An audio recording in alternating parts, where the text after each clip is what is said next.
Hello friends, my name is Rosemary Anyanwu, your QuickBooks Pro Advisor and CEO of Rosian Bookkeeping and Accounting Services. Guess what? We're in the 10th month of the year and the 8th month running into this pandemic. I know, right? When this pandemic started, we never knew that we're going to be this long into the pandemic.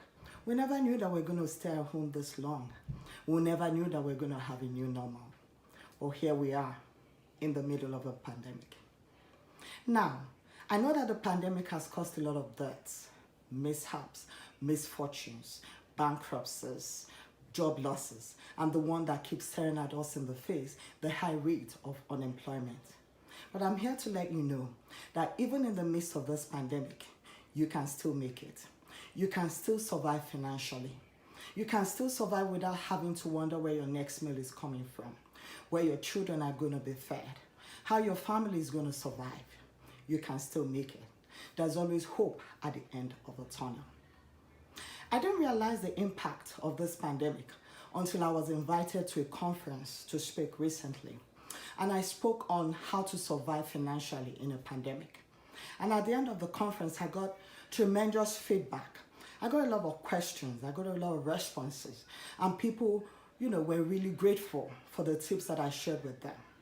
And it made me realize that this pandemic has really hit a lot of people and it's still affecting a lot of homes. And I thought about it. I said, if I could share with people at the conference, why don't I share with my friends, fans, and clients? And here I am today. I'm here to share with you 3 tips. I'm here to give you 3 secrets on how to survive financially in a pandemic. Now, before I go on, let's remind ourselves of what a pandemic is. A pandemic is a worldwide disease that spreads over a large span of area, crossing over international boundaries and affecting a huge number of people. As we all know, COVID-19 is a typical example of a pandemic. Now, what happens in a pandemic? Several things happen in a pandemic. First of all, there's always a short supply of goods and services.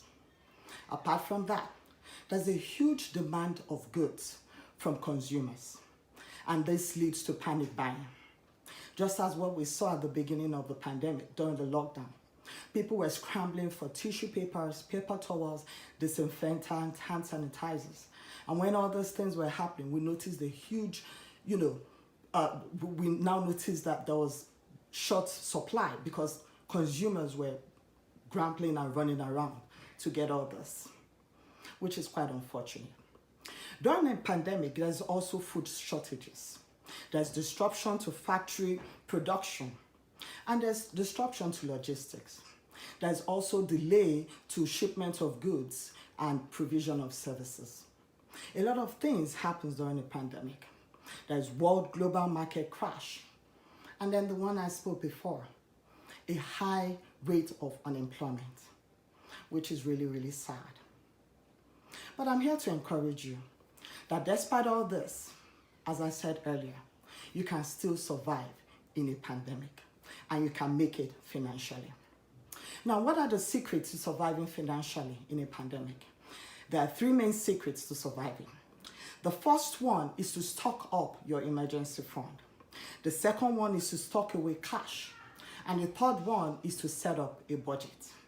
I'll repeat it again. The first thing to do is to stock up your emergency fund. The second thing is to stock away cash. And the third one is to set up a budget. Yes, a budget. I'm a very big advocate of setting up a budget. And during this talk, I'm not going to go fully into the details about budgeting because I've done a couple of videos on budgeting and I'll advise you to go ahead and look it up. Okay? Now, I'm going to break down the activities of what these 3 main tips involves. The first activity in order to make it financially in a pandemic, under the stocking up of your emergency fund, as well as stocking away cash, is to capitalize on DIYs. What are DIYs? A DIY is an acronym for do-it-yourself. Do-it-yourself is a technique whereby you do things yourself, things that hitherto you would have employed the help of a professional or a pro to help you out. We noticed that during the lockdown, most of us were at home, and we now learned how to do things by ourselves. We learned how to, remold your your homes. You learned how to rebuild your houses. You learned how to do things in your house. Most of us learned how to cook more and better. Many of us had to be forced to take care of our children rather than dropping them at the daycare. Most of us women learned how to make our hair by ourselves and do pedicure, manicure, and all those things because the beauty stores and the spas were closed. This is what we call a DIY. You're employing this technique by doing things yourself. And you know what? When you do things like this, you save up on money. You save up on a lot of money that you'd have, hitherto spent on the professionals. The next activity to involve in order to achieve this tip is to utilize your cashback reward credit card. Utilize your cashback reward credit card. I'm a big fan of using credit card as long as you pay it off at the end of the month, right? Yes, using credit card helps you to build your credits. And as I said, as long as you make sure you pay it off at the end of the month. Now, we have different kinds of credit cards. There are credit cards that give you cashback rewards as you make purchases and as you do as you buy things, it gives you a 1.5% or some higher percent and gives it back to you in cash as a cashback reward. Where there are some other credit cards that gives you mileage points in cashback in rewards. But the most popular one and the one I advocate for is having a cashback reward. By the end of the day, because we're home and we do a lot of shopping, we do a lot of online shopping, indirectly you're building up on your cashback, and then you have so much funds left that you can just convert and use for situations to buy things during an emergency rather than having to wonder where to get funds from. That's also a very good tip. The third activity that you can embark on is to have a HSA account. I know we might say, what is a HSA? A HSA account is an account that lets you set aside money on a pre-tax basis to pay for qualified medical expenses. I know that in these days whereby most people don't have medical insurance, at times like this, it's always better to know that you can pay for your medical services, for your medical expenses. It's always better to know that you can dip your hand into an account and pay fully for these medical expenses rather than wondering, oh, where's the money going to come from? Or rather than trying to avoid going to the hospital.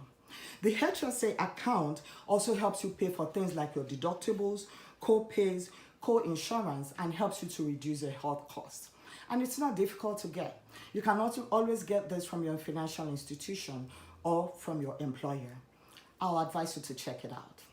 The next activity you can embark on is to have an emergency fund. I know if I ask a question, how many of us have an emergency fund? I don't know how many people respond to this. An emergency fund is a fund, an account that you have set out in order for you to dip your hands into in case there's an emergency. I always advocate that people have two sets of accounts when when they get employed and when they're reaching out to their payroll provider. I always advocate for your checking account and a savings account. This savings account is the account that will help you to save towards your emergency fund. So in order to make it easy, I know a lot of people will feel like, oh, how am I going to save money? It's very, very easy. Once, if you're in paid employment, you give your employer the two accounts. You just let them know to automatically deduct 10% or 15% at each payroll or each pay period or maybe monthly to automatically deduct it and push it to the savings account and leave the balance in your checking account. And if you don't do it through your employer, you can also approach your financial institution and tell them and set up a savings account whereby each month, each pay period, when your money comes in, a percentage goes automatically to your savings account. Do you know what? This savings account goes a long way to helping you in your emergency fund.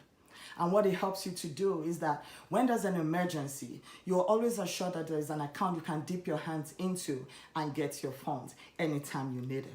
I advise you to also check that out. The last one is to create a budget. Yes, I'm a big fan of budget. As we all know, a budget is an analysis of your income and expenses for a particular period. And as I stated, I've done several videos on budgeting, and I'll advise you to go look at it, because there you'll see how to set up a budget, the different kinds of budget we have, and how a budget can help you. Especially in times like this, we always need a budget, because a budget will help you know the areas to cut down things on that you don't need. And before you know it, you'll find yourself saving a lot of money. And this will also help you survive in these times of pandemic. Now, there are other ways to see you through in this pandemic financially. You can reach out to your credit card companies to negotiate writing of interest. Yeah, it's possible. Just reach out to them. They understand, what is going on, and they'll write off your interest, and you'll be surprised. The second thing you can also do is to look for ways to lower your utility bills. Now, everyone is at home, or most people are at home on lockdown. You can always look for ways to reduce your utility bills, and this also goes a long way. Another way you can do it is, if you're finding it difficult to pay your rent or mortgage, you can reach out to your landlord. Most states in the United States already have brought out laws and provisions that prevent landlord owners from pushing out their tenants from the home in the event that they can't pay their rent. And also, the state government also have provisions for landlords in order to help them with their mortgages with the financial institutions. So don't be afraid to reach out to your landlord and have a talk with them. Or if you're a home owner, don't be afraid to reach out to your financial institution. You'll be surprised what they can do for you. The last one is, you can also lower your home equity. You can cash out from your home equity, thereby lowering it. This is the case that you extremely need some cash to help you.